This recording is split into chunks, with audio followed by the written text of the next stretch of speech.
very excited to see all of you, and thank you very much for turning out, coming to attend this session. I am Vishal Gupta. I am faculty in the organization behavior area, and I also chair the Center for Leadership and Organization Development at the Institute. On behalf of my team at the center, and also my friend and colleague, Rachna Mehra, who is the co-convener of the CII Gujarat State HR Task Force. We are thrilled and excited to have you with us for this panel discussion on the trendy topic, which is talent trends in the post-COVID world that we are living in. I would like to draw your attention to a study that was done by Microsoft in 2021, where they surveyed 30,000 employees across 31 countries. And they wanted to understand what's going on when the COVID hit us. What is the workforce thinking as we saw pandemic unfolding in front of us? And they found certain very maybe alarming trends, and the whole phenomena was titled as the Great Resignation. And they said up to 54% of the Gen Z, that is the people who have just entered the workforce, they are not happy with their workplaces, not happy with the remote work. They're finding it not very conducive in working in environments like these. And they said that they would want to either look for other opportunities or just think of maybe taking a break from their work. And they said, well, organizations need to do something about it. And we said, well, this is the Great Resignation. If you cannot leave, what you can perhaps do is what we call as HR folks, we call it as quiet quitting. What is quiet quitting? You withdraw yourself from the work. So that was one trend that we saw unfolding in front of us. Well, we were hit by another very important topic of talent or idea, which was called as moonlighting. Moonlighting, this happened somewhere in the second half of 2022, when Wipro fired close to 300 employees in its organization, saying you are working for somebody else while you are an employee for Wipro.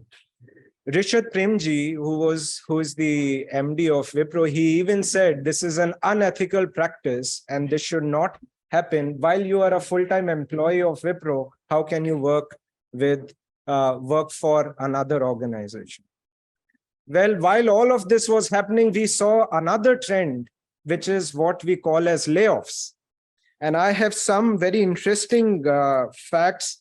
There is a very nice site. It is called as layoffs.fyi for your information. Okay.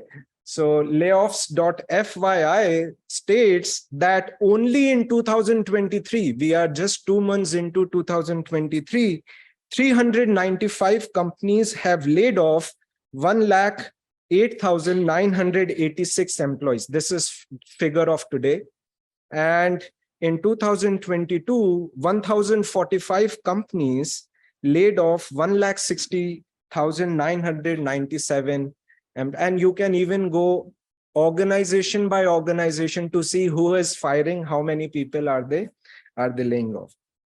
So all of this is a big problem. All of this, on one hand, we were saying people are quitting, quietly quitting, or there is great resignation. On the other hand, we today see that organizations are laying off employees, and there is a big kind of a mix of trends that are going on. And that is the topic of today's session, which is we want to deliberate and discuss what is really happening in organizations.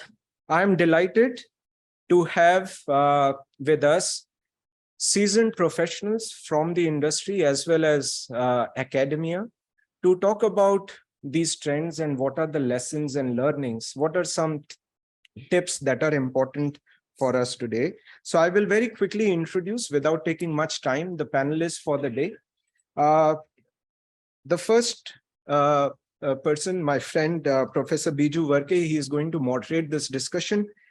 He is a faculty member at IIM Ahmedabad in the HR area, very respected and senior professor at our institute. He has worked with state governments, Government of India, cabinet secretary on different projects. Most prominent of them was his work with the 6th and the 7th pay commissions recently. He serves as independent director and member of various committees for public companies, and he is a invited member on many boards. He advises startups, firms, NGOs, on different topics of HR succession and leadership. So he is going to be the moderator, and he will ensure that difficult questions are being asked to our panelists. Coming to the panelists, we have first Ms. Shuchita Shukla, who is the head of talent acquisition at Global Logic, a Hitachi company.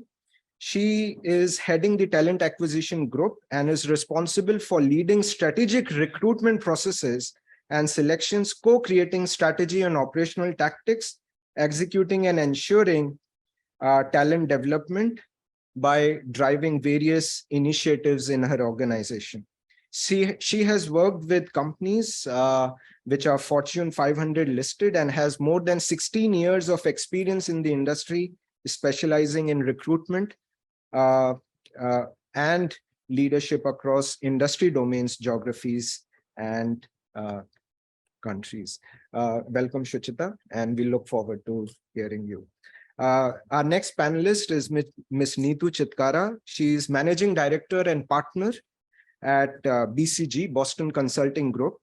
And when we checked out with BCG, and she did not even for once said no, and she said, yes, I would be very happy to come and talk about this topic. She has been working for last 15 years and leads the people and organization practice at BCG in India. She has worked across multiple HR transformation projects in financial services and outside. She has worked on areas in HR such as performance management, talent management, manpower, employee value propositions, and so on. She is an MBA from IIM Bangalore, and she was also on the director's merit list at IIM Bangalore. She also holds a Bachelor of Science in Physics from Delhi University. Thank you, Neetu. Very grateful for coming. Niharika is a third panelist. Professor Niharika Vora is again a very senior professor at our institute. She specializes in organization behavior and has 2 postgraduate degrees and PhD from University of Manitoba, Canada. And for your information, she has been working on this topic of moonlighting talent trends very recently. So we thought we should have a really serious researcher coming and sharing insights on this topic with us. She has extensive practice with corporate sector as an independent director, consultant, coach, and mentor. She has been involved with various companies in India, driving their leadership and organization transformation. She very recently, Niharika was also the founding vice chancellor of the Delhi Skill and Entrepreneurship University. You would have read about it in the newspapers. This is an initiative by the Delhi government. They have created a Delhi Skills University, and Niharika was the founding vice chancellor of the university. She has also served on the board of IMA and academic council of various national institutions. So we have a really power-packed panel, and we have a really strong moderator to push them. And so I will not stand between the talk and you, and I invite Professor Biju to. You can use the.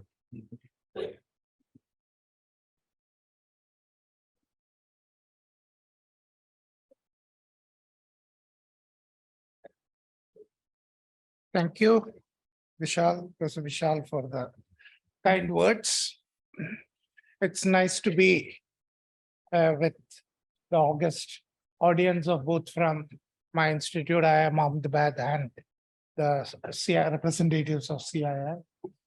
Okay. And the idea of this topic came actually from one of Professor Niharika's work. So I happen to be evaluating a thesis, okay, which she guided on moonlighting. And suddenly that was the time when moonlighting was also in fashion. And then maybe to add to it is that, look, I also have a moonlighting member on my team. Okay, so we are trying to define whether she is moonlighting and working with me. Or the latest which I told is that no. You know, the other work is her first, and this one is very interesting thing because she is also a dancer. So she has, very what you call a very, very powerful dance career, and as well as she also works with me in supporting some of the research initiatives. How does it really? Yeah, how does it work out is a very interesting issue. And I read this very wonderful thesis. And then I called Vishal and said, is that, look, there are a lot of trends which are happening.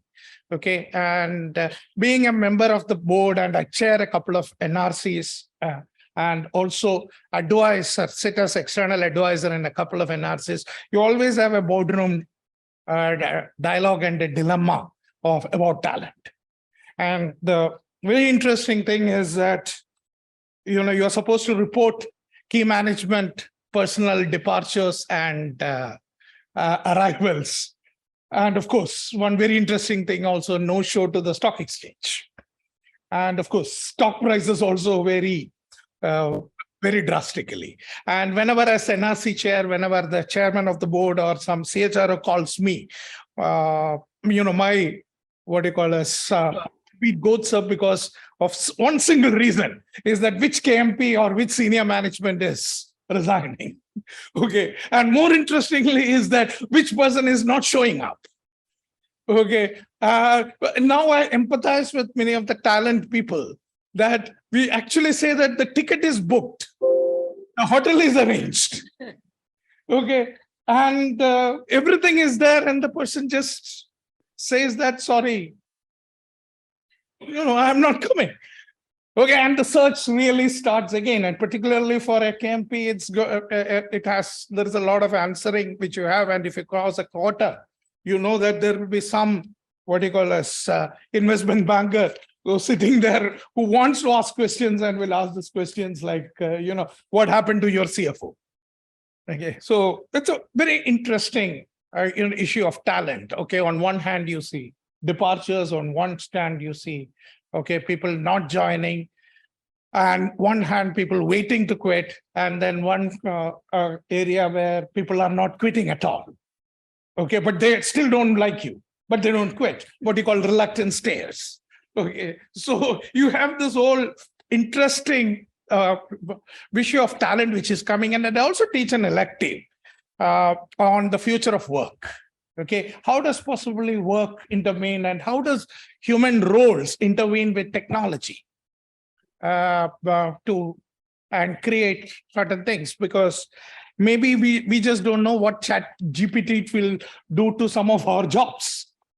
Okay, and even today it was actually, I sent a message to some of we have an analytics program, so I sent a small what you call news item towards some of the people who are running the programs, is that I don't know what your future is because apparently some of the consulting companies are deploying chat GP enabled AI tools to do all the analytics, and then they say that we don't want people to do analytics.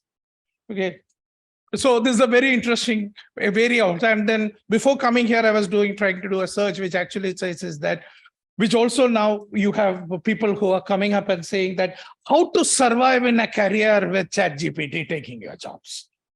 Okay, so so it's a very, very interesting scenario in which where our talent is really okay, of really working out. And then that's where me and Piyush talked about that. Let's have maybe a panel of somebody who works in the talent space, somebody who advises on the talent space, and somebody who researches on the talent space.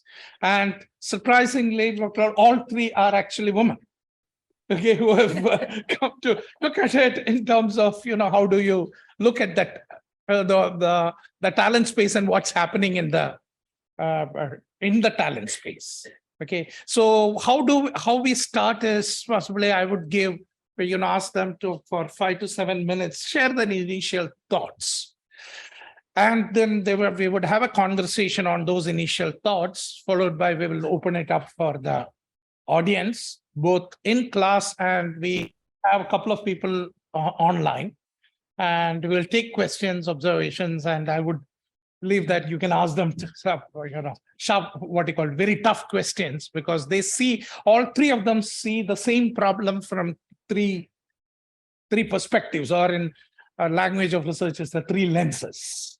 And I'm sure something exciting will come out. And the only, a small warning or what you call disclaimer is, by the time we finish this talk, which have actually happened in my what you call future of work course, by the time the course started and the course ended, the whole thing had changed. Okay, so similarly, by the time this course, what you call this talk ends, maybe something new also will come up. Okay, so a new trend may evolve, which we don't know. Okay, but so let's keep it open, and please ask questions, and let's have a participatory audience. So.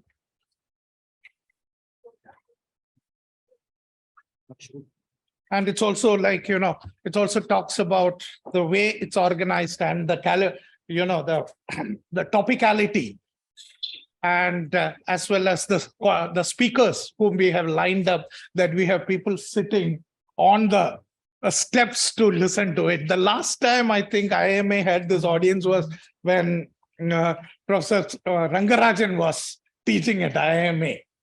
Okay, as an economics faculty, and you used to do budget analysis. Things have also changed, that HR topics have also become as famous as budget. Okay, so I would like to start. Thank you. Thank you. Thank you, Professor. And thank you for putting no pressure whatsoever on people on the podium today by comparing it to Mr. Rangarajan's class.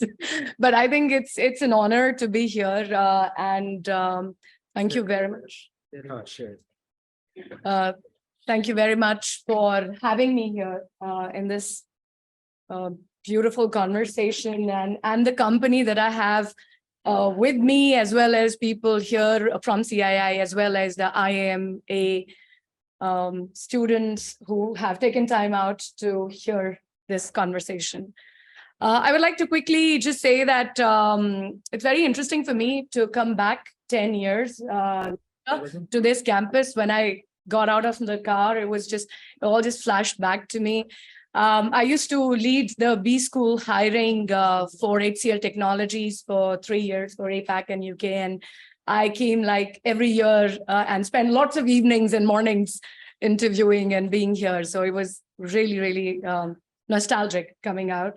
And today I head the talent acquisition function for a company called Global Logic, which is a Hitachi company, which complements Hitachi in terms of its design-led digital engineering work, which we have amassed by working with 400 plus clients in 14 countries, specifically on platforms and products, and which also means that the talent war, so to speak, or the digital talent war that we're talking about, pretty much I've seen from the trenches. Even as we speak, most of the trends that Professor was talking about are a usual everyday phenomena, and my friend Neetu here sees it from multiple industry lens. But I think from an IT, digital, and that sort of market view, I would like to just take a quick 5 minutes to talk about what we saw and what we thought could be, and we are a platform engineering, a product engineering firm. So everything we see it from solutioning with a platform approach. So what we did is we went out to one of the consulting firms in the industry and in the country and said, hey, listen, this is the fag end of 2020 when we were all in the mid of the pandemic and we were seeing multiple trends emerging. We said, why don't we just look at how we solve this problem? Because we know that there is a problem. We can very much see from the research that probably Gartner's done that around $2 trillion USD will be actually spent in the digital transformation space. There will be 2 billion more people actually doing e-commerce based shopping and other stuff. And the OTT watchers will go 2x. By 2025, that's what most of them are talking about.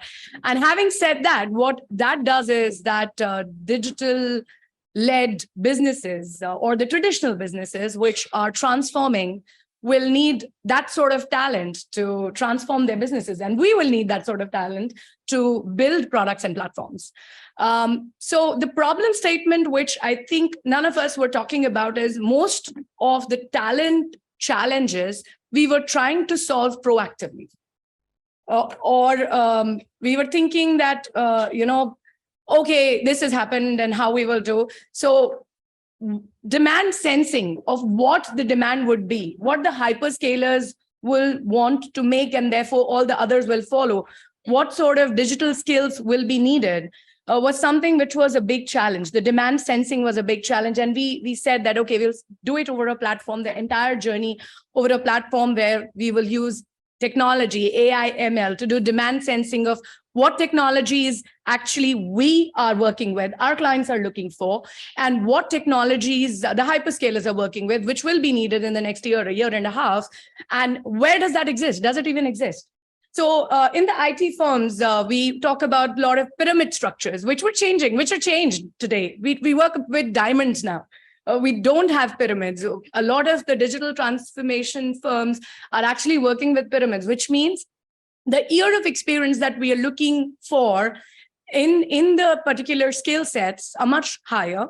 The types of skills that we were working with, the traditional skills that we were hiring, were changing to new age technologies, and which meant that this talent is nowhere. So we have to build this talent. So I think what we did is, beyond the demand sensing, we created, and we are as an organization, and Hitachi as an organization, we work on a continuous learning model. So what we created is a platform which is going to hire and train on digital skills. And this will, from the point they come in, they will be assessed on their capability skill gaps.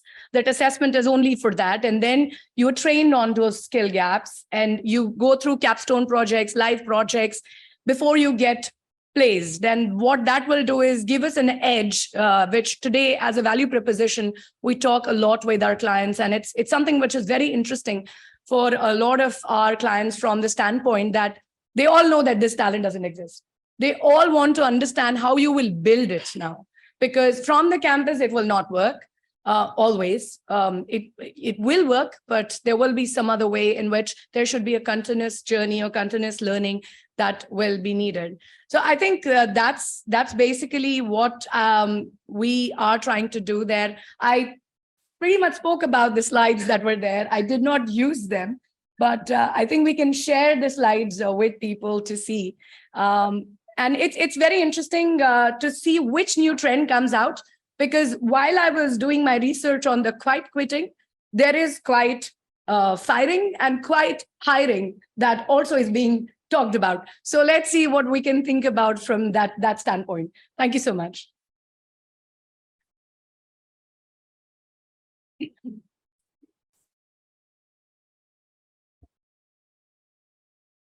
Can you hear me okay? Yeah, thanks, Ruchita. I must say before I start, this is my first visit to the campus, so I actually found it very interesting. I'm from Bangalore, so I guess a slightly different campus, and I found my husband there. So I have a bias of, I sometimes joke I got good ROI on my course, but I think nevertheless, it has been really nice seeing at least the new part of the campus. I hear on the old part, there is a lot of debate going on, but very fantastic to be here. Just a bit of introduction. I think Vishal already talked a bit about it. So I lead the people and organization practice at BCG. I've done a lot of work within the organization performance as well as talent space for consumer goods, industrial goods, telecom, and for a large part now in the financial services space. We also, as BCG, publish a lot of reports on, this topic. So we have this Decoding Digital Talent report, which we do through a survey of more than 9,000 people globally.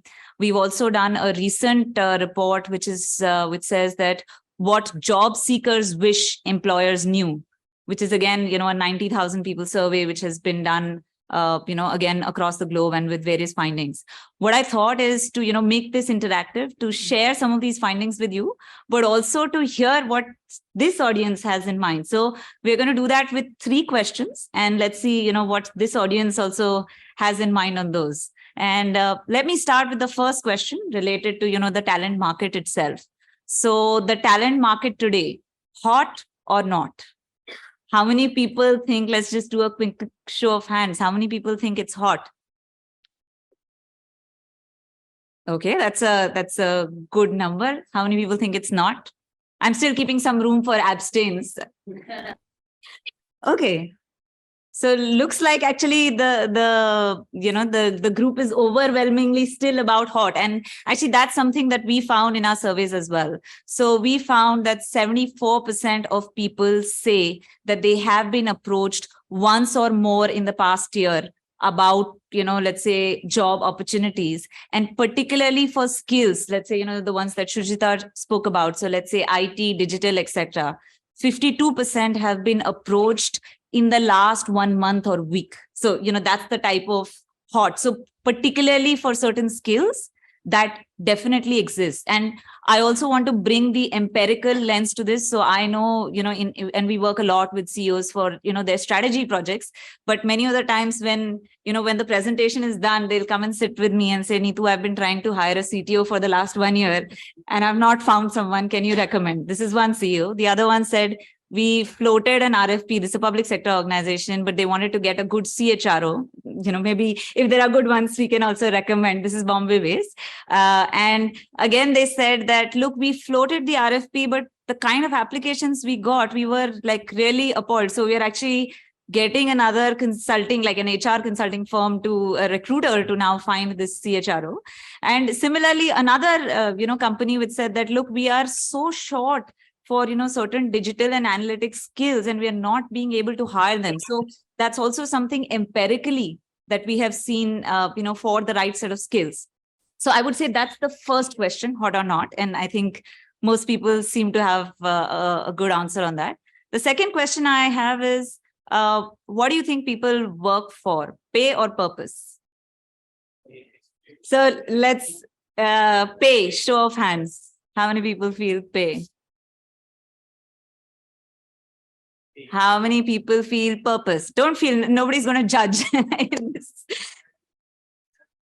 You can, of course. And ultimately it's a ranking. So when we ask people to rank as well, we again ask them to mark. And so let me share some of the findings at least. So there are some things which are common. So work-life balance actually, and I didn't put that here, but that's been something which has been consistent across, and we've been doing this survey across many years. So that's been pretty much at the top. Some new things which have come, let's say, post in the last few years is relationships with colleagues, relationships with superiors has further moved up the list. If you look at financial compensation, actually that is overwhelmingly still one of the very important factors which people consider, despite all the discussion about purpose and so on. So the average 20-year-old today versus, let's say, the average 20-year-old 30 years ago, they are more conscious towards purpose. They do feel that if, some organization, whether it's with respect to diversity, inclusion, and so on, if an organization has a stance which is very different from mine, people do ask those questions. But in their ranking order, that's still very low. Actually, and the very interesting correlation that we found was not with the generation, but actually with the age of people. So what you found is by the time when you look at 40 years up to age, meaningful work or, purpose is not actually even part of top 10. But from 40 onwards, it starts climbing up. And actually, when you look at people 60 and above, it is the number one. So it starts climbing the ladder quite a lot. And which is what you would relate, right? That many times after a period of time, you start to think of, new things. Maybe let me ask the third question, which is to say, where do people, prefer to work? Cabin or Chrome, which is basically saying remotely or in person. So how many say cabin? Okay. How many say Chrome? Actually, in this one, the answer is both. We did look at flexibility for, both place as well as time. I think an overwhelming majority do feel that they do want flexibility both in terms of place as well as time. But more and more, I think in time, people do prefer that at least there are certain common slots where people can get together, and then, the rest can be remote as per everyone's requirements. So maybe just this was kind of getting a teaser in terms of, what we've done, and more than happy to, talk more in the discussion.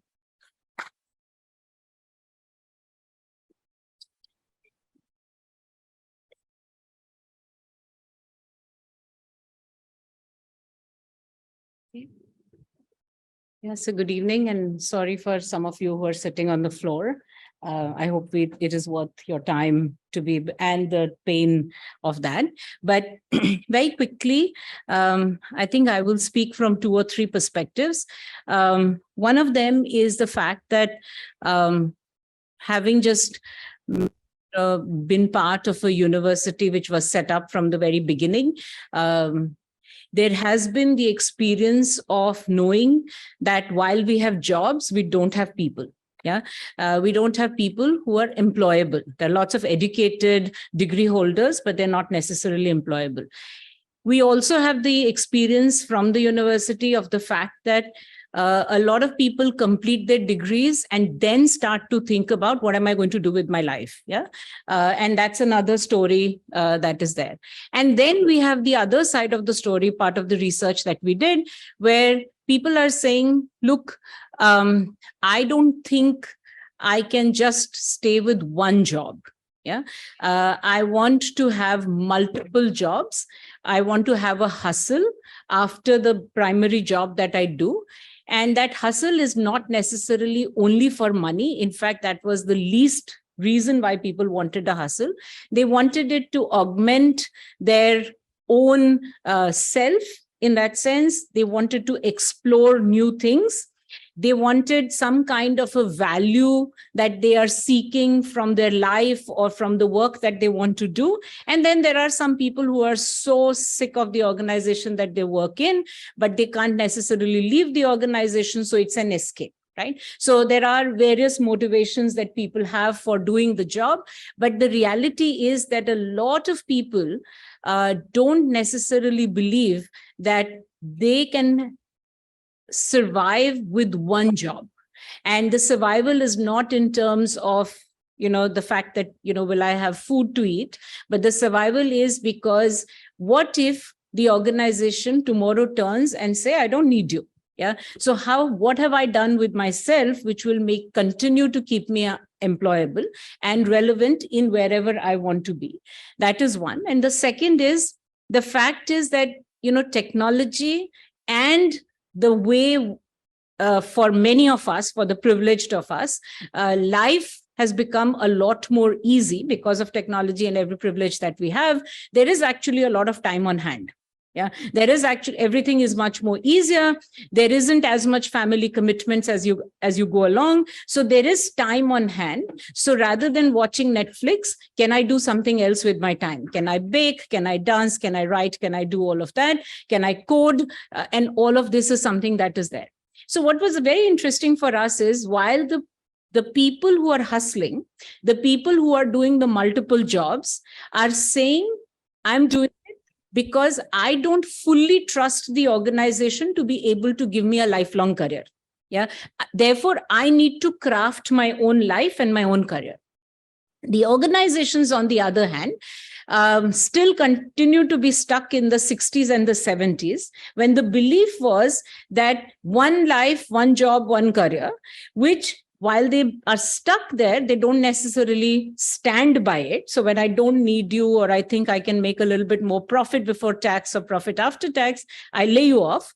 And the fact that new skills are required, and then your skills are not important for me. So what do I do with you? So you might as well go. So therefore, while the organization's behavior is, I'm not committed to you, the expectation is you be fully committed to me. Yeah. And the fact is that, people are not getting fooled by it any longer. They're saying, yeah, that's right. We will have a transitory commitment to each other, and I will do the best I can do for you at this point of time, but I will also keep all my other options open, not just because I might need a separate job, but because I want to keep myself engaged, enriched, and so on and so forth.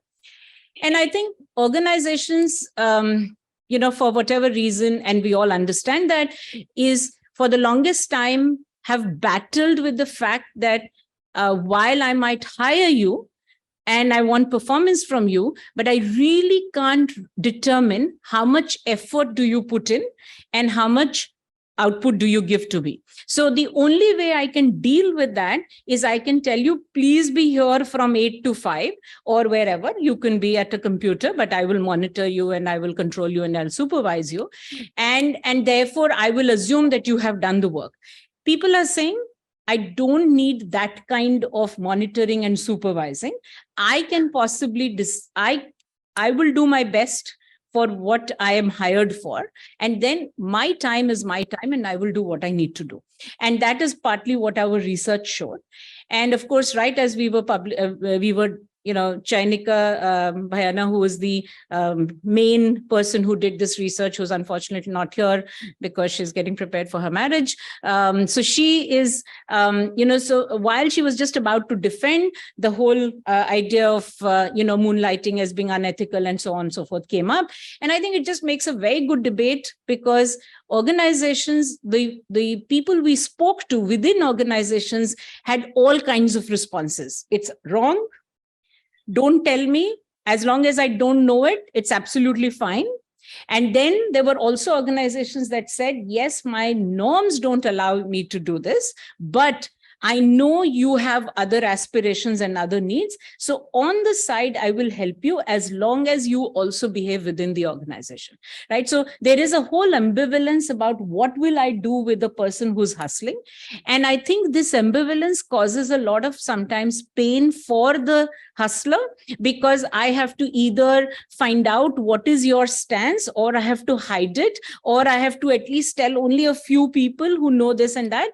And I think it is time, in my mind, looking at all the various things that we have in place, I think it is time for organizations to rethink how they look at people's commitment to them. Right? So just because you have an indeterminacy, you can't figure out how much effort I put in and how much I give, you cannot, the traditional methods of control, supervision, monitoring possibly have to be replaced by trust and the fact that I'm more interested in how much work you do and are you bringing in the input and the output, rather than how much time you sat, warming the chair. And I think that's important for us to start to think about. Obviously, we are all caught in different time warps. So while some people have moved on, there are others who are still, organizations, given the fact that they are much larger entities, their ability to move is much slower than possibly individuals' ability. And also we are stuck in that particular domain. So I will stop here and wait for questions and answer. Thank you.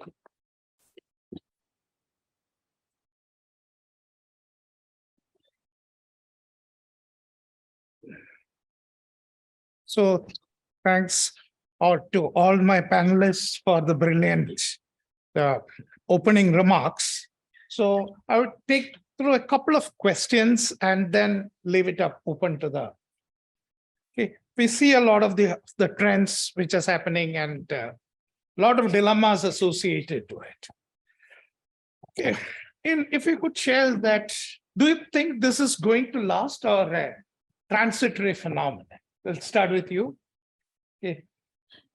Or there is more to come.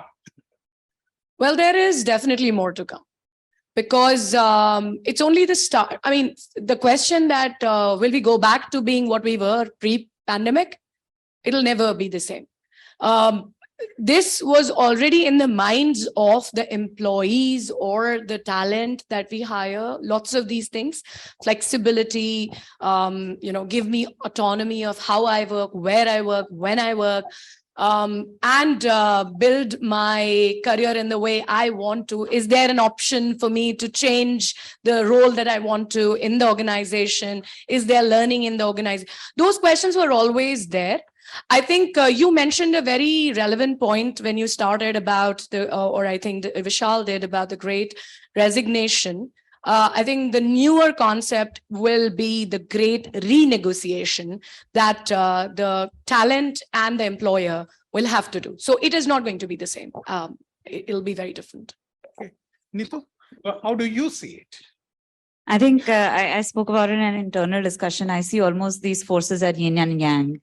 And we've actually, we looked at this org resilience work within BCG, where you find the same company in a span of 1 or 2 months, there is a news item that they are firing people. And then it says they're hiring people. It's just in different areas, right? So in certain areas, they are kind of, getting rid of the flab, so to say. But certain areas, they are actually building more capabilities. And both the forces are sort of, working together. So at some point you'll have, one of the forces kind of, dominate a lot more in some others. So, there was a point where you saw during the pandemic, people just overhired, like whoever is available, you just get them in. And now people are realizing actually, you can't get that amount of productivity and so on. So they're sort of correcting. So it's like a pendulum, and some of that will move. And I think that's healthy, for organizations to evolve that way. Yeah. Person Erica, I would like you to point out one thing as this, what you call rapid shifts, I think makes people confused. So you don't know what will happen, because today morning I read that McKinsey is going to fire 2,000 people. Okay. And another said, you said that McKinsey has come to campus and hired with a big bucket. Okay. So it can create a lot of these things. And we also talk about, as academics, we also talk about very interesting concepts like psychological contract, trust, and commitments, everything. So what happens with these old constructs getting redefined? Absolutely. So yes, I think, if you look at the future of work reports, they are saying 87,000 of the job roles that exist are not going to be there by 2025. I can't even imagine what those 87,000 job roles are, Yes. right? And they're not going to be there by 2025. But they're also saying an equal or more number of job roles are going to get created. So yes, you're right that there are changes. And I think at least individuals make sense of it and they take charge. And they say, this is how I'm going to respond to it.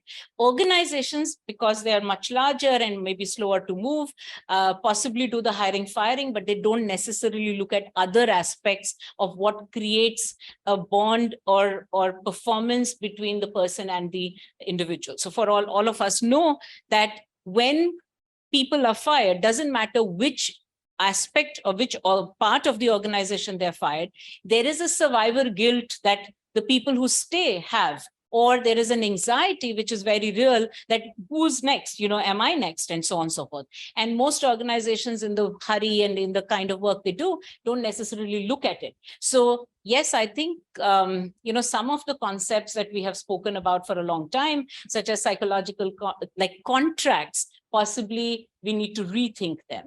And I think on the other hand, in the career literature, we're talking about idiosyncrasy credits, right? So the more credits you can gain for idiosyncrasy, that's better, because at least then the organization, the individual is willing to put up with some of your idiosyncrasies as much as you allow me some of my idiosyncrasies. So I think we have new reciprocations that we need to think about at this point. Quite interesting. And I'm sure one of the things, when we were talking previously, and I'm sure that's the experience we as academics feel and everybody feels, is that organizations we deal with not just 2 generations, 3, 4 generations are working out. And one of the Deloitte reports about future of work says that one of the trends of the future is extremely long human life.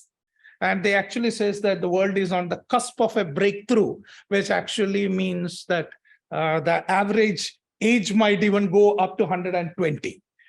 Or, in other spaces that people are not going to die that easy. Okay. And we retire people at 60. So people are going to continue to work for a long time, as well as maybe the way education system is evolving, you might find 17, 18-year-olds actually entering the workforce. I'm sure there are multiple generations, which I'm sure all of you are seeing that. Do you see a conflict evolving as far as jobs, roles, etc. And this multi-generational concept, which I think not much attention has been given, how do you handle that? Well, I think there are at least 3 to 4 generations that we've been seeing working together. It'll be an understatement to say that there is no conflict, right? Because there is a lot of conflict at home, when you have to make your dad agree to something, there is a generational gap where you are actually convincing. And I think we're seeing it at work as well. Not because of any other reason, but because at different points in time when these generations entered the workforce, they were in different conditions and different things were happening around them, and therefore the way they thought was different. For example, a lot of our senior managers will say, why are you emailing? Why can't you just pick up the phone and talk, right?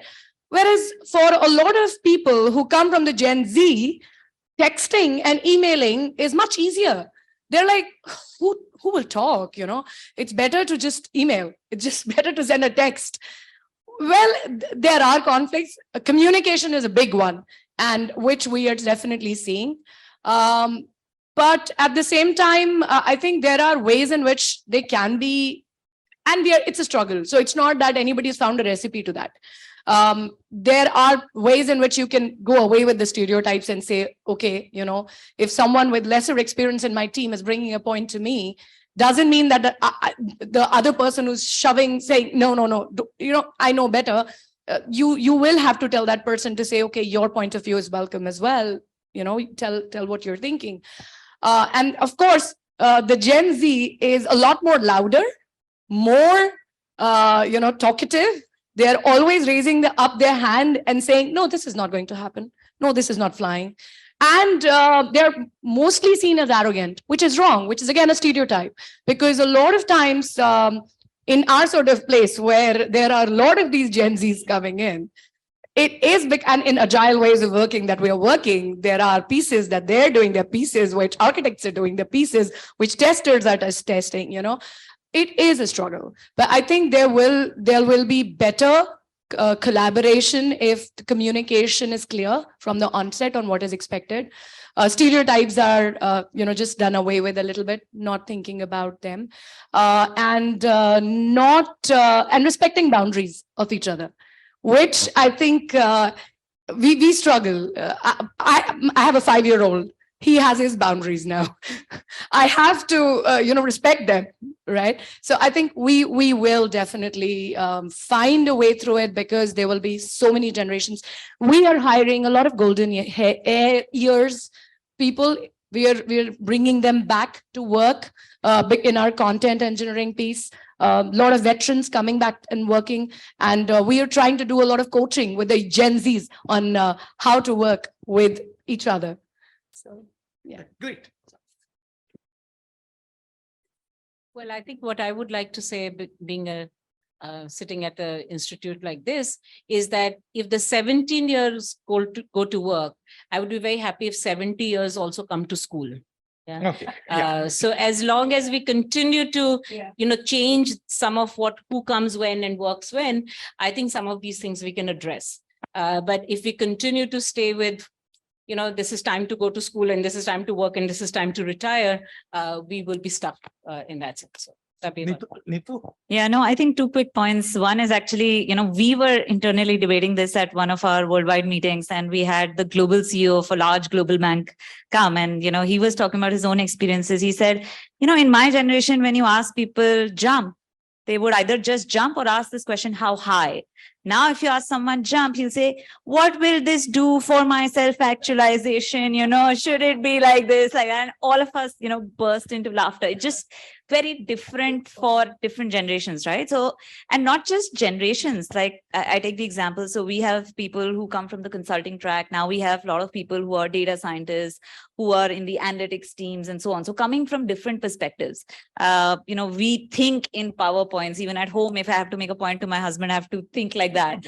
But, if you think about people who are, let's say, coming with an analytics background, they'll tell you, look, come back to me after 10, 12 days. First, I have to digest the data. Then only I can think about it. And I, like any problem, starts with a hypothesis.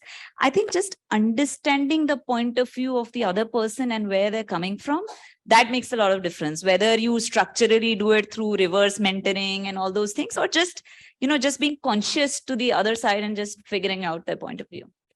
That means that the good old empathy is still living. Oh, yeah. Oh, yes. Okay, great. So at this point, I would like to open it to the audience. If you have any questions, observations, sharing your trends, particularly on the talent trends. Okay, so we can pass the mic along. And I think we have somebody who's looking at the online.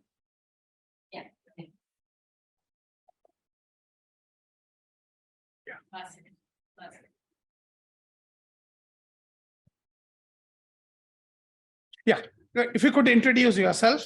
Good evening to the panel. Myself, Dr. Neerav. I lead the global HR for a company called SRK, Sri Ramakrishna Exports. So my question to the panelists would be when the entire world is passing through post-COVID era and the catastrophe is almost going on, even the geopolitical scenario is like with which the countries are struggling. So the panel talked about at one point, the organizations are painting the employees as kind of the unethical part as far as the moonlighting is concerned. When I think Professor Niharika talked about, and Neetu also spoke on that. But at the other part, organizations are also doing the sunlighting while doing the hiring and firing at the same time. When like sun is releasing their flames, and again, due to the gravity, it comes back to the sun. So how ethical it would be, I would like to know the inputs from the panel to cap the employees when the employees is doing something extra work in the interest of the capping their inflationary kind of a budget and mitigating those expenses post working hours. So because when you are hiring an employee for the full time, you are hiring an employee for working hours. Post working hours, the employee is like free to live their own personal life, and in that personal life, the person is doing the moonlighting. So how ethical it would be on behalf of the organization to put the capping on that? Would like to know the perspective of the panel. Yeah. So at least from my perspective, I think as long as you are not moonlighting in the same domain as what the organization is doing. So if you're coding at work and coding outside of work, then there is an issue. But I think if you are doing something that enriches you, makes you happier, makes you more fulfilled, takes off your stress and so on and so forth, I don't see any ethical reason, any ethical problem in it. But I think I'm a big believer of transparency. So I think when we create words like morality, ethicality, right, wrong, then transparency stops. And therefore, a lot of it happens without, it's an opaque situation. I think I'd rather it be transparent and talked about more clearly, because then we know what boundaries and what's happening and what's not happening. That's how I would look at it. Neetu, from a consulting point of view, okay, so what sort of work would you allow one of your consultants to moonlight on? Actually, and that one, I think consulting is pretty easy. I feel I moonlight as an artist. I love, I used to do a lot before, before joining work. Then for a long time I didn't. And then I picked it up a few years ago and I use that with my kids. I find it's very helpful. Nothing ever sells. So it's more just for us, to do at home. But who knows, 10 years down the line. So, and I feel, and it's very open, like all my teams, I will show them that this is the kind of things that we painted and so on. I sometimes feel I travel so much that I moonlight as a mother.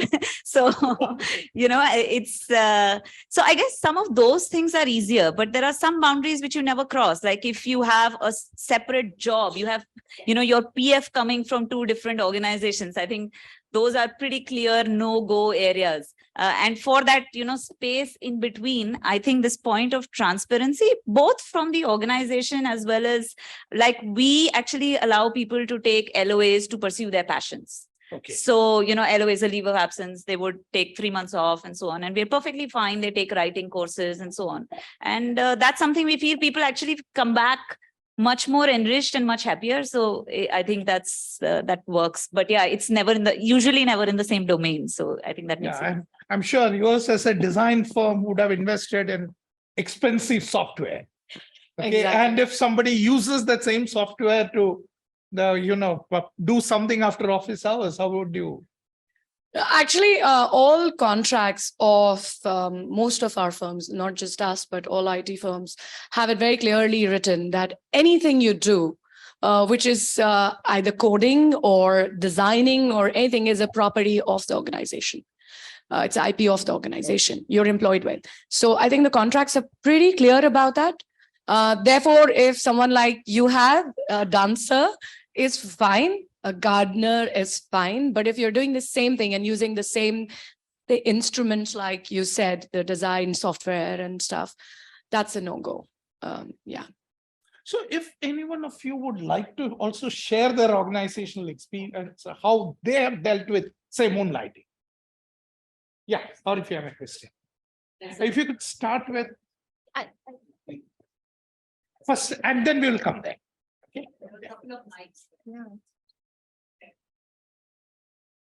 Yeah. So, hi everyone, I'm Nishit Parik. I work for an organization. We are Adobe Gold Partners. We work on developing e-commerce stores and solutions for marketplaces and brand stores. So basically, we face 99% people are tech savvy. So we introduced some kind of a moonlighting back in 2014. We allowed people to work more number of hours with different platform or different technology if they wish to, because it was very clear. Some of the seniors who are working on exploring the new technology platform, we were growing in it. So some of the contracts which we ideally sign, they don't allow people to work in the similar domain or in the similar industry. But then people have a valid argument. What should I do? I know only coding. Okay. What should I do? Why you want me to dance? I can do coding. So, and you're just paying me for 8 hours, maybe say overtime, so 9-10 hours. But then whatever I do beyond those hours, it's not your look after. So let us work, or else I'll find the organization which allows. So at that point of time, we had to. So I would say, and all the tech companies, those who are also hiring under the white label solutions from us, companies, big giants, like they take the services as a white label solution. So they allow it because they don't do it. They don't want to enter into it. It's a very small part of their service. So we have to do it. So as a company, when you take a lot of opportunities, we have to give and extend the same thing to the employees. Else, technology has enabled driven. So everything is transparent. So it's actually, incorporate it and make it as part of your daily work. So yeah, let's go there and I will come to you, Vishal. Yeah, that gentleman. I will very quickly add, and it is a question actually to the panel. Then what is the difference, like what Neetu said and what Niharika also mentioned? Then actually we are talking about hobbies, that I should paint or I should not do something which is a conflict of interest. Because as he very rightly said, if I am a coder, I know coding. And that is if you are asking me to do something which is not a conflict of interest, then essentially you are telling me, go pursue a hobby, go learn dancing or singing or painting or drawing, but don't do anything because that is my skill.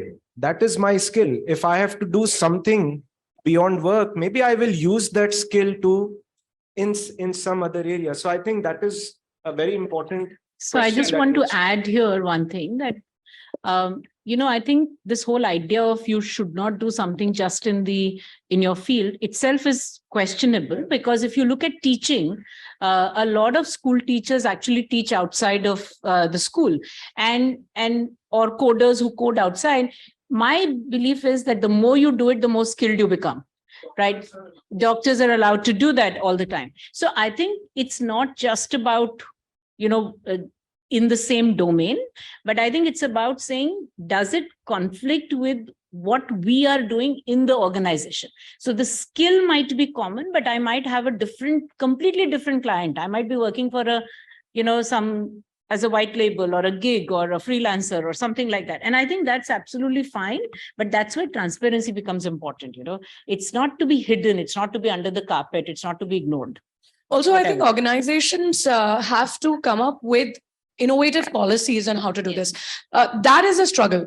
Right now, a lot of organizations don't know how to deal with something like that. But there are some who have said, okay, I will be having you as a full-time employee. You will be on a retained contract. You will be getting everything, from us. But you can go ahead and do what you want. I will call you for a project. That time you can choose to come or not to come.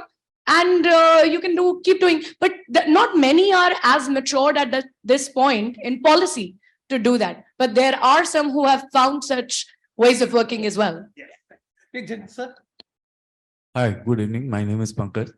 It will be at the cost of reiteration, the same question would be, but still what I could hear from the panel was the consensus looks clear. If it is in the domain or it is something to do with trade secrets or something to do with the contract, it is not. My humble request would be, at the time we are asking employees to get reskilled or add skills to a particular domain, to the question of what Vishal said or something. So point is, if they are trying to do it, it is as good as you will call it moonlighting, because they are going out of their domain to know something like. So my question is, or rather the statement is, the way this moonlighting has been picked up, it has been taken in a different light, where since started from Wipro and they decided, okay, is doing something out of his domain. It could actually be a positive spin to the story, where people might be learning skills, adding up to the value. Because, my biggest worry is every time somebody is trying to do something else, we are using the ethical sword to question that guy. Yeah. It becomes a problem on the term of employer and employee both. When you say ethics, everything goes against to both the parties. So idea is, instead of having it on a way, we can always have a conversation where it is more of a positive spin to it. Because at the end of the day, whosoever is doing moonlighting is doing at his cost, on his own efforts, by doing something going out of the way, whether for himself. If we go by scientific history, we'll realize that serendipity has given equal number of inventions what other people have done. So asking somebody not to do something would not be a great idea. So that was my point on that. Thanks, guys. Krishna, you wanted to. Yeah.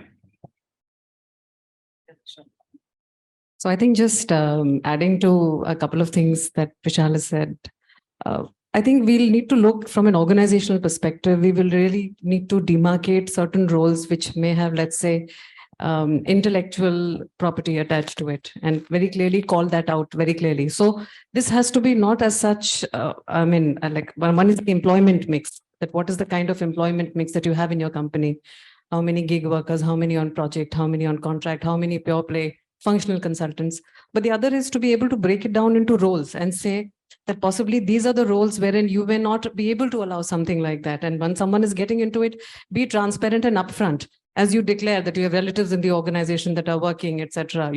So to be able to do that, and as I said, we cannot stop people from picking on something that they would like to take up, so long as the role does not interfere with that, and there is an element of transparency that people are allowed to do that. I think that this is here to stay, and it needs to get encouraged. The only thing that organizations will need to be careful about is that if it is interfering with anything which is very specific to a particular skill set that the organization has in terms of intellectual property. I think that's still a debate. I'm not so sure how we answer it, but we'll have to look at roles more closely. Yeah.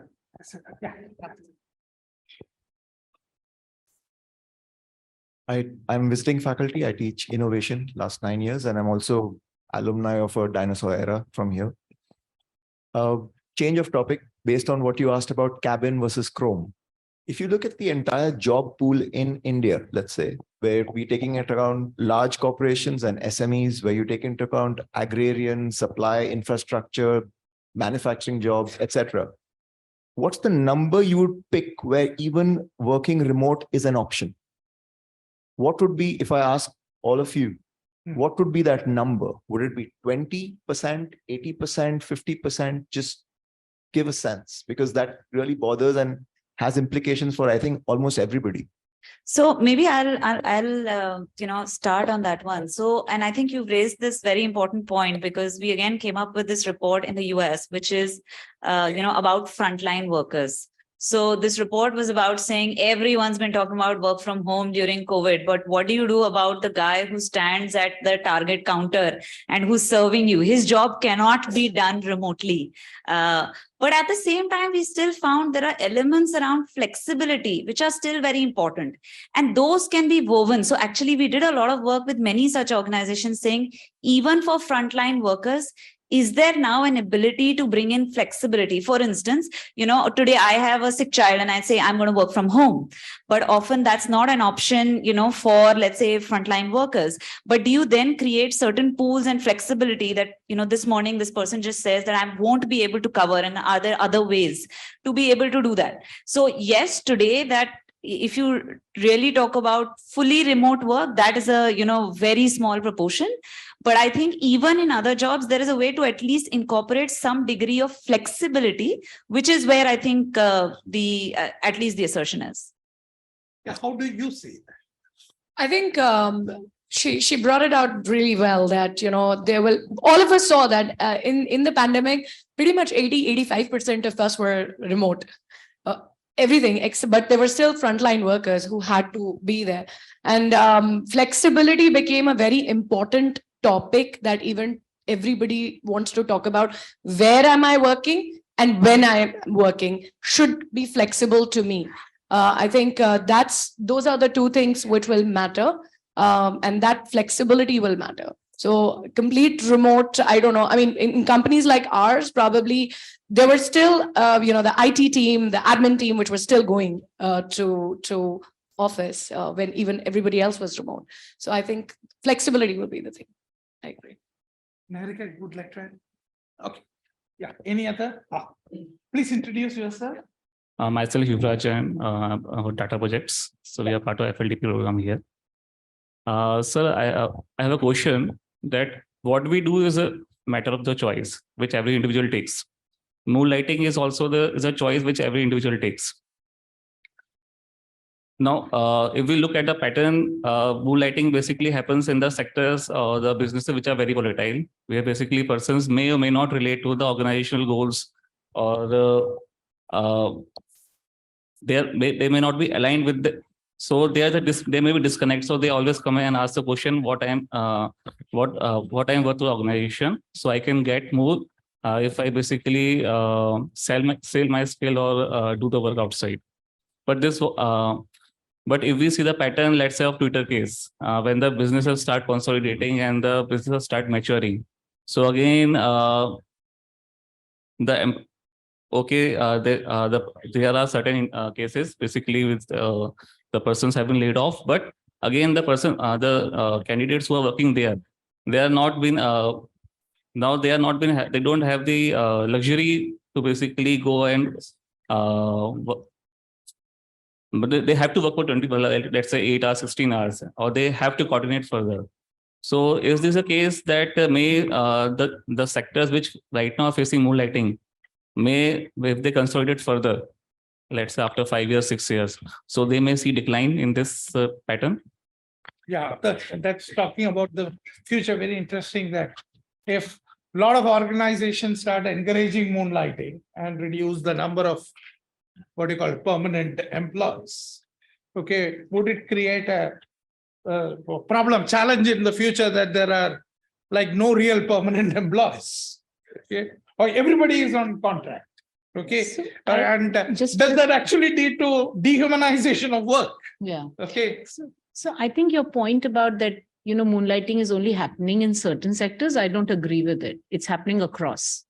So there is somebody who we interviewed who, does a sales job during the day and runs a vegetable shop in the evening. Yeah, completely different. So sales job is some completely different thing and runs a vegetable shop. So I don't think it is about a certain sector or certain thing, and they're not doing it because they're bored or whatever, but they have different aspirations. So I think the people who are involved in the hustle themselves are a little different people. They're not just looking at it as a augmentation or figuring out something. It's a very different, they're just thinking, I have energy, I have time, I have the skill. Why don't I use it? Yeah, let's, anyone else? Yeah. He's been raising his hand. Good evening. Yes. Good evening, panel, and good evening, panel and professor. Yeah. I'm Nitin from PhD area. I'm doing PhD from here. So I want to ask a question from a talents angle, that we are looking from an organization angle that moonlighting is this and that, but from talents angle, who has that much potential and wants to do something extra apart from the office hours. So what organization tend to give is they tend to give them some kind of gigs, which they may or may not like. So that's why this whole three concepts of moonlighting, doing something extra, and then quite resignation kind of thing may happen because they are not finding that kind of gig, which may align with something they want to do extra. Yeah. So how do organization can cater this? Because the potential, they need to put that potential into something. Okay. They may or may not be happy with Yeah. the organization may be providing. In fact, that comes to your third question on purpose versus pay. How do organizations balance? And after that, I would like you to possibly answer that. And after that, I want to ask a very tough question to the people over here. If a talent comes and says that I moonlight, will you hire me?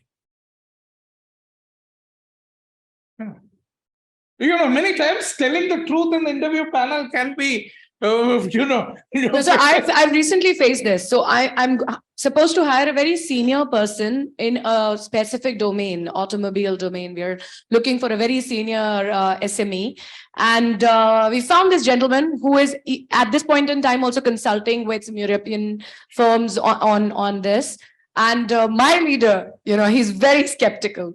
He's like, listen, if I hire him, my job is an 8-9 hour job.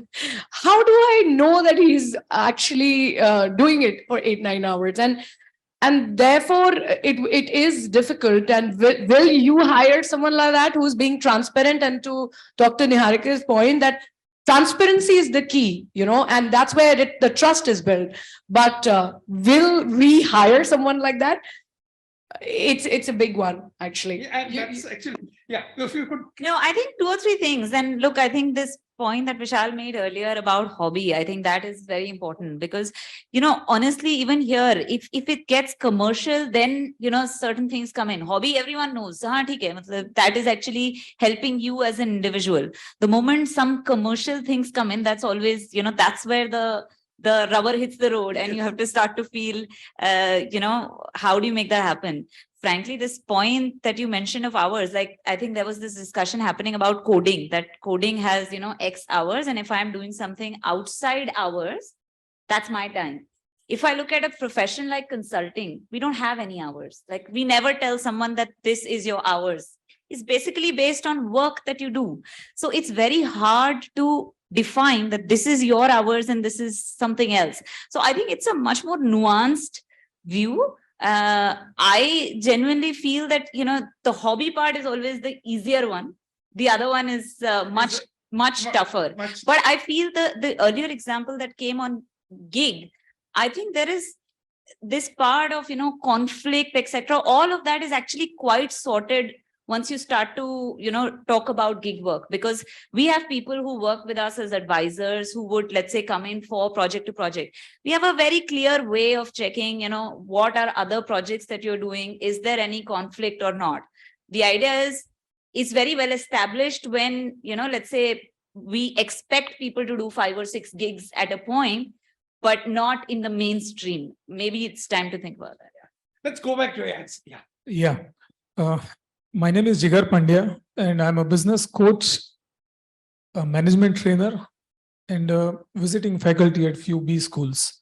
I've trained nearly 1 lakh professionals in organizations as well. I understand this phenomenon always existed. The terminology has come now, moonlighting. You know, people had been doing already multiple tasks. If we understand the basic human psychology, when a person understands psychology, managing people would be very, very easy. You know, the fundamentals are getting weak in life.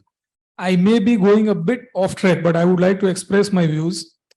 I remember my grandfather, when he used to arrange an event in our village, he used to commit that after 6 months, let's say in December 23, on 23rd December, I would be at my village.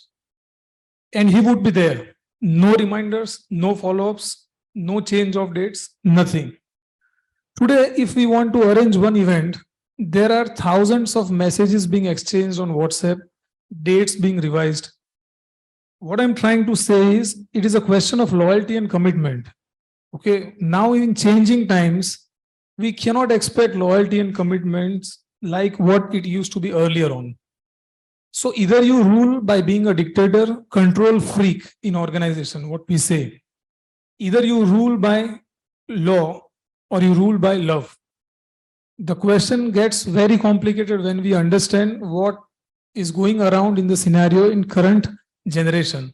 You take the example of cricketers who are being heftily paid in crores, yet they go around the globe playing for different leagues. A control freak like BCCI may bind a player that you don't have to play except for IPL or in our league. But for that, they pay handsomely. His capacity may be to earn 20 lakhs, he is being paid 20 crores. So no question that is going to go anywhere else. You take the case of West Indies cricketers, the board is now shattered. Why? They pay 20 lakhs and they are expecting 20 CR that a player should not go and bind there for 20 CR. Ultimately, everyone is working for growth. And in uncertain times, you cannot bind anyone, right? Organizations themselves, they are looking for multiple projects, multiple opportunities, diversification in their own business. Are the employees not seeing that? A 2,000 crore organization still wants to grow to 10,000 CR by taking new projects, by diversifying into new sectors. An employee who is having a limited source of income, why will he not go for and work for something else? So the bottom line is the organization, and then the focus comes on the HR people. I always feel, at least I have seen, not many HR understanding the core business they are into. So a person who does not understand the business of his own organization, and then we expect the HR to solve the problem of the employees. And that is where they have failed. I have seen many organizations, HR heads, not understanding the core business. Now again, it comes the psychological aspect of empathizing, right? Who better than a woman to understand the problems of the kids? But the bottom line, what I'm trying to say is, unless you empathize with your employees, only then you can devise the policies, the procedures, a conducive environment, how the employee is going to perform. That's my views. I may be stereotyped. In fact, that's my next question is, there is always an argument which actually comes is that, which possibly that we have actually spoiled an entire generation by doing employee engagement and not asking for anything in return. Okay. So is it a one-way contract or is it a two-way contract? That's something which possibly needs a pondering, that like you expect the HR to do everything under the sun, but there are also responsibilities of the individual too. To actually ensure that the business continues. Okay, so that's a counter argument which actually would come. But then, yeah. Yeah, hi. My name is Pankaj Naresh. I work with a company called Phoenix Construction Technologies. And this is a very good conversation. And most of the time we are talking about, which I have been listening, is about new technology companies focused on those kind of things like remote access and then flexibility. Now, I just wanted to bring it back, like we are a manufacturing company. Yeah. So, and with so much focus now coming on Make in India and so many companies coming in the manufacturing, is there some way, how do we handle that kind of flexibility, remote working, those things may not be even possible in that. So what would be those scenarios here? At the same time, I face a dichotomy. I tell you why.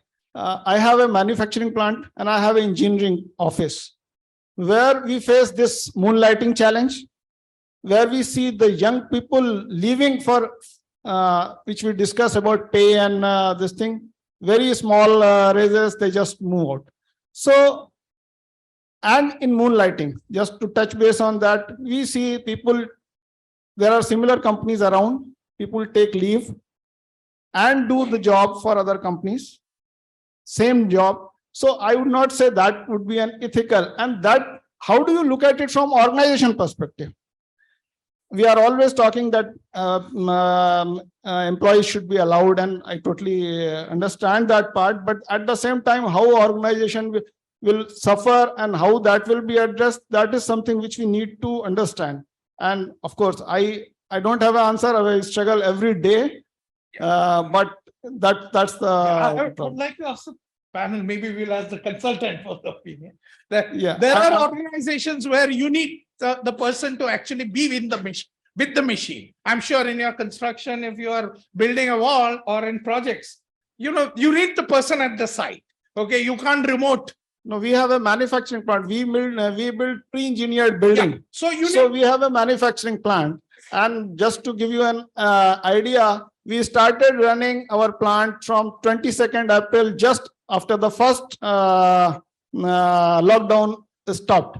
So that's the way we were forced to do it, because that is our bread and butter. Otherwise, we cannot sustain our people. And we were happy to sustain our workforce without any retrenchment, but then that was the challenge. Yeah, in fact, how do you handle some of those? No, I think that's where I said, I think one is setting expectations. I think being very clear that, what is possible within this setup versus not. I think the other thing, at least what we found is, as a portfolio, how do you optimize rather than, so if you have 100 people, let's say, how do you optimize the needs for individuals? So every single individual need not be there at every point of time. How do you provide them some amount of flexibility that if they have some last minute challenges, it shouldn't cause a problem, in the manufacturing setup? Some of that already exists, like you have those type of, policies, etc. And then specifically, this challenge that you mentioned that, let's say people who are sitting in the AC office versus people who are sitting in the plant, how do you make sure that you actually listen to them? The answer may not be any cookie cutter thing that, this is exactly what's been done in another organization and let's do that. They may have specific needs that they require. Sometimes, it's about saying, let's say for kids, can you create, some setup where, they can drop their kids? Again, harder to do in certain setups. You need a certain, minimum size to be able to do that. But working with the employees to say, what is it that's top of priority for them? And frankly, that may be very different from what's there in the US versus what's there in India. So that's what I would come in. Yeah. So, one of the ways is actually to really look at what is the context is. I know about a company in moonlighting, actually, who faced with the same problem, actually came up with 3 lists, which actually says that one is the allowable list. You just keep your boss informed. That's for transparency's sake. And then the second is a discussable list, a list which says that, okay, there are certain things which we will discuss it. And of course, a third one where intellectual property, where some of the commercial interests are involved, and what you do might hurt me, is something which has strict no-no list. So one is really engaging in that is unethical. The second is we could work that out. Okay. And the third is something which it's your right. Okay. Which might be dancing, which might be painting, which might be doing something else. So it's how you are able to look at it. And maybe a very interesting phenomenon, for example, there is a very beautiful company in Coimbatore called LG, which currently I'm writing a case on that. Okay, which we actually said is that is a hardcore manufacturing company who has come to number 7 in the global competitive index. Okay, in that sector. Okay, so it's a 7th competitive based in Coimbatore, only one location plant exporting around the world. He actually says that particularly in manufacturing, one of our biggest problems is we view Indian labor as cheap labor. Okay, as I said, we have at the fundamental point, we have made a mistake where we look at it at labor and cost arbitrage as the figure. In fact, the principle of compensation, I run Paycheck. So, the principle of fundamental compensation, there is nothing wrong in paying high as long as you get productivity. Okay, we have forgotten the productivity paradigm. And I'm sure, for example, Nirav comes from one of the most successful diamond industries, which actually SRK, which pays actually very well. I'm willing to be adopted by them. Okay.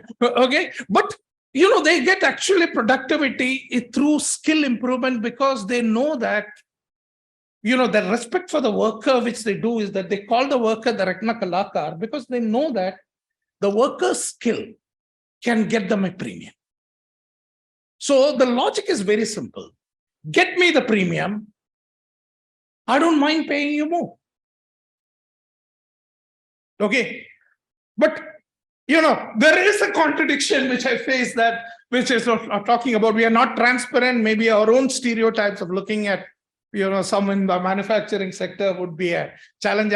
And that possibly need to change when Make India comes. And that's possibly, I believe that's why ITI seats, which is the fundamental bedrock of building the skilled workforce, are going vacant in India.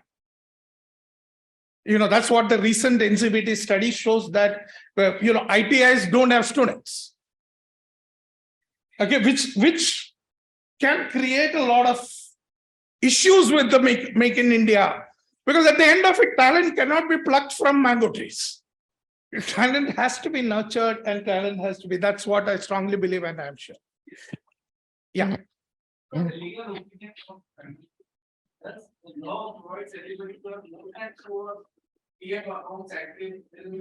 No, we are not. Unfortunately, none of us are lawyers. And if anyone now is in the audience is. So if any lawyer is there.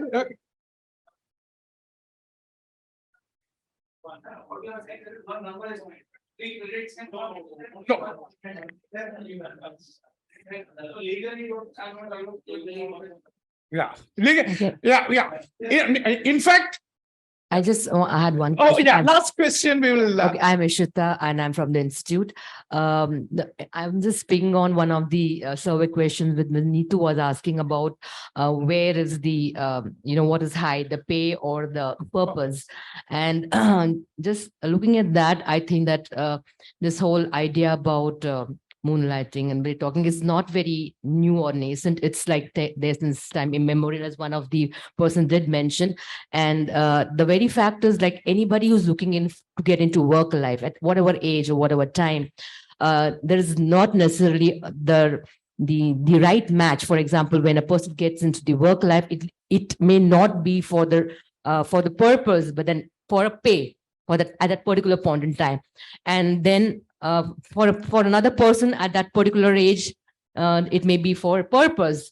And therefore, because of this mismatch, what happens is there is always going to be this aspect of moonlighting, where if you're entering into a job market for pay, because maybe you have to provide for a family, you are going to moonlight for something else. And this would happen even, over generations. It's not something which is very new.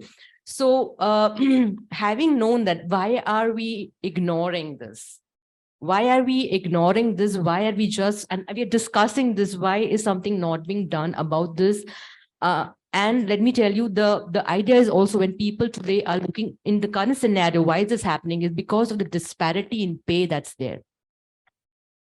And I think there are a lot of surveys which looks into it, but we are not ready to really, nail the problem and, do something about it. I think this is something which. I think.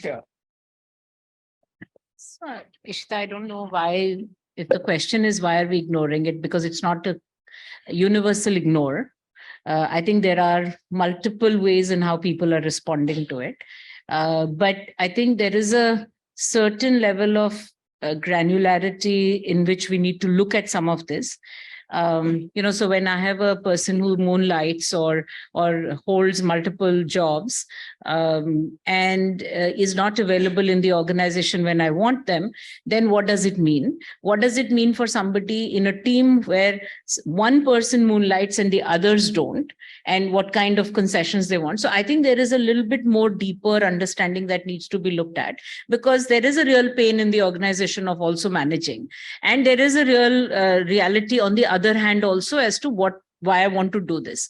So I think as long as we continue to talk and not come up with bans and just talk about this is allowed or this is not allowed, I think as we get into technology helps us to be more nuanced about this. And I also like to kind of address the fact that maybe there is a certain overtaking of the narrative, right, by the IT and the tech companies and so on and so forth. While that is just about maybe 20 to 30% of where all of this happens, there is a 70% which is possibly completely not being spoken about in this entire thing. So I think it just opens us to look at it more deeply and with possibly a more granular and a more subtle lens as we go about it. So no answers, but yeah, just invitation to be more sensitive. No, obviously not. Yeah, Obviously it's not. Yeah.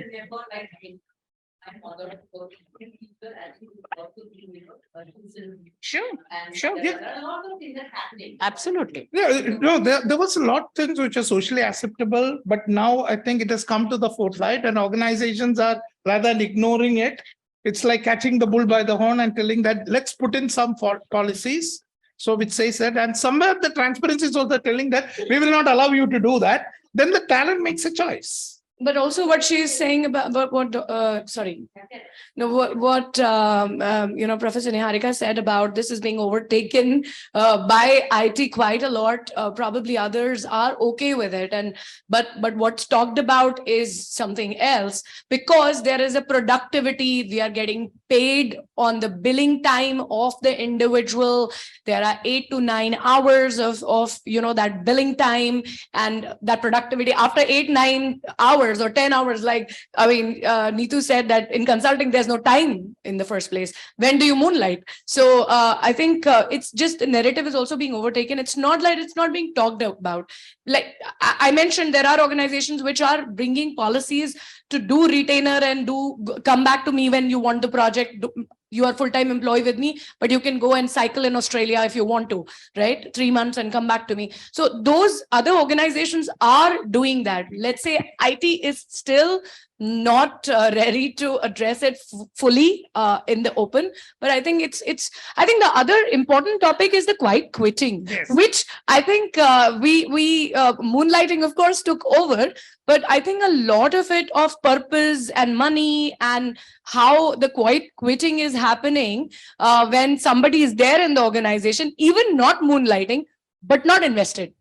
I am not leaving the organization. I'm staying in the organization, but only doing my job description and not going beyond that. I think that is also something which we should, as HR professionals, talk about, because how do you deal with that?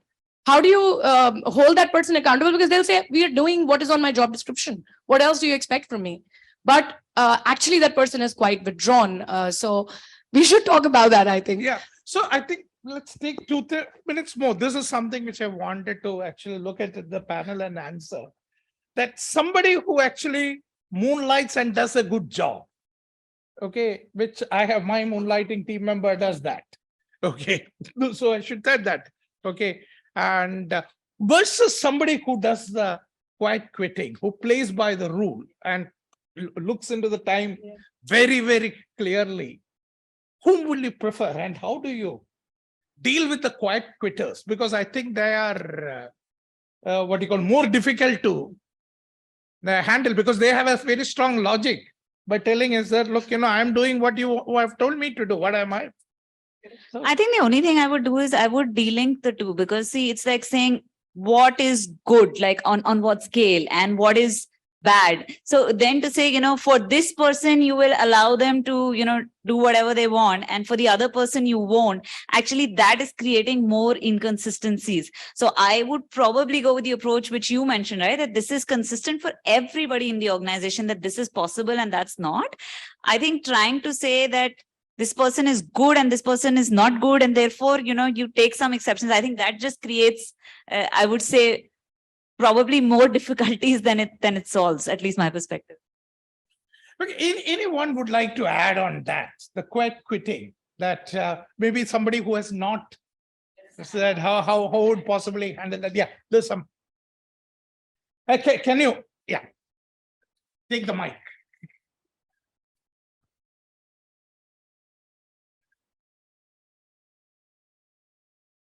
Good evening, everyone. I'm Mouse Conrad Divya Rana. I'm coming after 10 years of service in Indian Air Force and having zero corporate experience. I wanted to understand this from the think tank themselves. Like Sir said, how do you deal with the person who has decided to, quit and not been invested in the company? What is the trend in the organization? Like, do you provide the person who needs probably a bit of vanity and bit of visibility and address the root cause of it? Or is it, do you be true to your balance sheet and try to hire a best fit? I want to understand what is the trend in the organizations. She's asking, how will you deal with it? If you have. Okay, so I'll just take a first dig at it.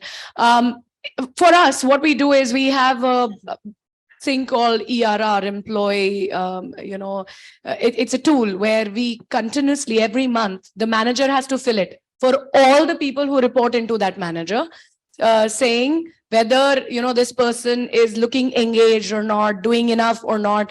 And is it a amber, red or green for this person? What do you think? Will this person go? Is this person seeming uninterested? And they flag it saying, yes, amber. And then the HR has to look at that amber and say, okay, what's the reason? How can we look? It could be multiple things. It could be external issues that person must be facing, which needs support. It could be, internally, the job role is not good for that person or not enough training or whatever. But I think it's helped us to understand, at least before someone quits, that this person is anyways going to quit. Rather than, just waiting and going through that quiet quitting phase and letting that person go or that person goes on their own. We've been trying to look at it. It's not 100% there. HR will like to say it's 100% there, but it's not 100% there. But I think it's at least giving a sense. So that's what we are doing. Yeah, I would say in consulting, anyway, everything happens in 2 years. So you join, within 2 years, you become from associate, then you move to consultant. So we actually have a lot of people who, don't leave consulting over time. And it's almost built into the model that, at some point you realize this is not the right fit for me.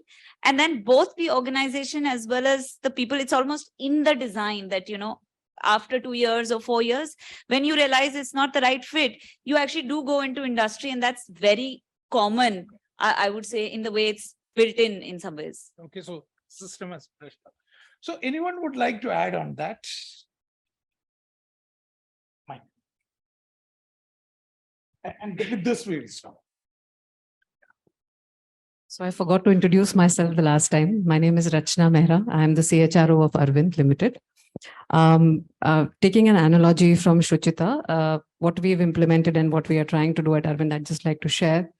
We've implemented a listening tool in the company. It's run by a company called Infido. The tool is Amber. The intent of the tool primarily is to be able to listen throughout the life cycle of the employee.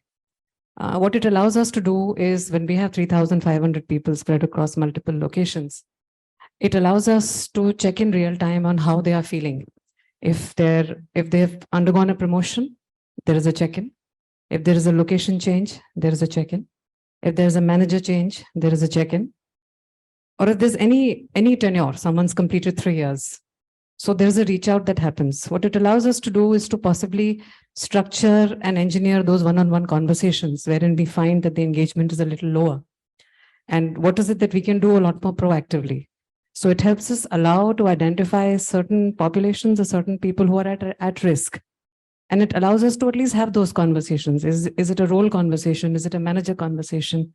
Is it an enrichment conversation? Is it a learning conversation? Is it a compensation conversation? So, and this has to be done real time. We cannot wait for it to be done weekly or a monthly basis. This has to be done on a daily basis. And this cannot only be led by HR. So the lot of onus on engagement truly is with the manager and the functional leader. And that's where they need to take ownership of this entire proactive engagement to, let's say, identify what we call at-risk people and what we can do on a real-time basis. I just wanted to share that. Thank you. Yeah. Okay. So thank you, Biju and everyone. So we come to the end of this discussion, but I have one last question from my side, and this is more like a rapid fire. So we have two groups of people in this room. One are the young people, the talent folks, the people who are actually going to get into the companies, students, and there are the others who are practitioners and people from organizations. So I have two very specific questions to all three of you. What would be your one advice to the talent, to the young people?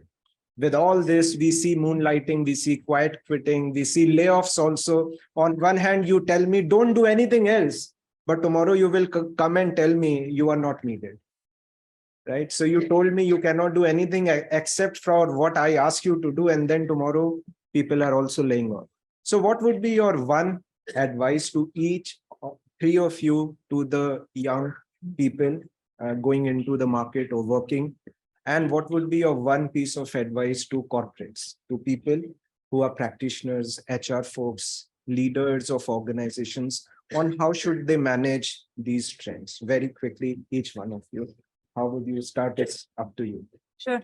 Maybe I think for the folks who are going into the workforce, I think one of the advice I got, early on in my career is that, think of things, in different time frames in your life. So in the beginning, it's actually perfectly okay. So just put your head down, focus on work. So, afterwards you can get to, self-actualization and looking at various other things. So like I said, for 10, 15 years, I was not doing any art, anything, just earning my stripes, into the, and it can depend. Maybe some people can still handle it, but look at different time frames. It's very hard to do everything at the same time. So at some points, it may be useful to just concentrate. I think for the CHROs or practitioners, one of the things that I have at least seen is, while we discussed a lot of qualitatives today, I think technology has played a fantastic role in, what you can do and how you can work. There is work, for instance, that we did at SBI, where every employee can see on a monthly basis, out of their 70 marks of KRA, where they're ranking completely from the system. And that then reduces the pressure on HR so much, because the line is also doing HR, which they are always supposed to do. And that never really happens. So I think tech also plays a very big role. And like, you mentioned, whether it's on attrition, every use case that you take, there's a lot of tech that can really help the practitioner. So use that. Thank you. Thank you. That's brilliant. I think for people who are getting into organizations, whether it's after 10 years of some other way of doing things, I think one thing which I would say is, do not lose sight of upskilling yourself continuously, learning, reskilling continuously in whichever domain you've chosen. Because if you keep thinking that this is what I'm doing right now and this will take me, it'll change very quickly. It's very, very dynamic. It's important that you look at least 2 years forward and say, okay, this is something which I have to upskill myself on. That'll keep me updated. For people who are already in the industry, I don't think they need a piece of advice, but I always say that let's not be always very theoretical on how this will be. Put your ear to the ground and listen what's the people around you actually wanting and what they're looking for, and they're multi-generational people in your teams now. Look at that a little differently, a little empathetically, like empathy is still there. So let's do that. That is all I will say. I mean, they're doing a great job anyways, but I would say a lot of times when we keep doing something for very long, we feel that that's how it is supposed to be done. Yeah. So I guess for people who are entering the workforce or are looking to be hired, I think seek challenges, because that's what grows you. It's not always an easy ride, but it's what grows you. And I think I like the fact that, just saying it in another words, that what gets you there does not keep you there. So once you've got there, you've got to change and you've got to look at something different. So that's for people within. And I think for, again, people who are already practicing, I don't know what to say, except the fact that, do not, it's very easy to other. It's very easy to say, wo uska problem hai. I think it's very important to say, what role am I playing in this? And what's possibly true for you is also possibly true for the other. Just if one can keep that perspective, it may, it may change how you look at some of these things. Thank you. So, thank you. We've had some wonderful conversations, wonderful ideas being talked about. One thing that I can take away in one sentence: these are very difficult questions to answer. Okay, and each one of us will, on either side, we will have to find our own solutions. We've heard experts, we've heard people talking about sharing in the audience as well as in the panel their experiences and their insights. So I think we've got to make our own stories which are convincing for us and convincing for people who work in our organization. So on behalf of the center, on behalf of the institute, I thank all of you once again for taking out your time, coming here in such large numbers, enriching the conversation with your thoughts, with your feedback, with your questions. And also, very importantly, the panelists who've flown from different parts of the country to be with us and share their experiences. So we have a small token of appreciation for I was you. thinking there should be a hamper after the rapid fire. So do that and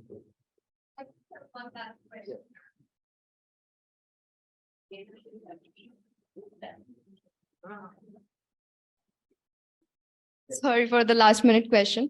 So as we talked about the Gen Z young people going into the workforce. So I am from the Gen Z market, a young product manager. So I would like an advice from you, like to us who are the Gen Z. How would you match the dedication of our managers who are thinking that these young folks are good for nothing, but we know what we are good at? How do we match that generational gap? Advice to Gen Z at the last. And her dad is also a senior divisional manager at National Insurance, and he is facing the same problem. boss is always right. The Gen Z doesn't think so.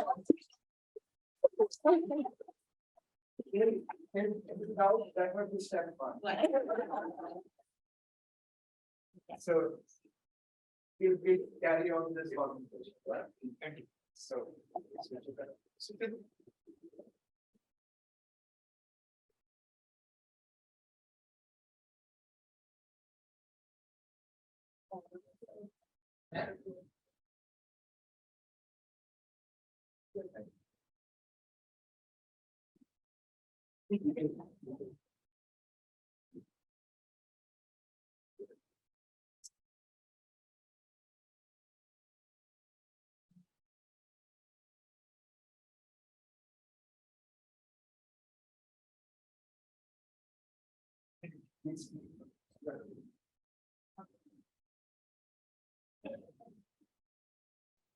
You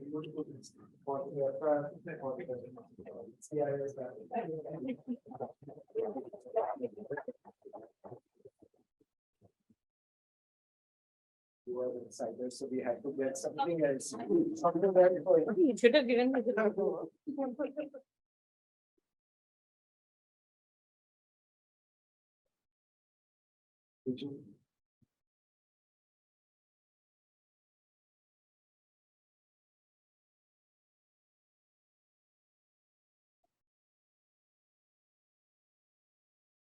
And a big vote of thanks, Vishal, to you for putting this together. Thank you so much on behalf of the CI HR panel for Gujarat and Professor RK and all the panelists. Thank you very much for this very insightful session today. Thank you. Thank you. Thank you. And thank you once again. We keep sending out our regular updates about the center and the events that we do. So keep following us. And the events, we typically have them open for all. So invite your friends, and we will ensure we get a bigger room next time.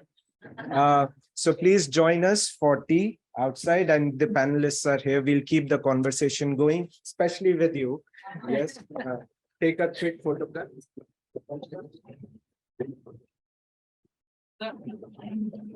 No way. It's 11:25. You're up to date.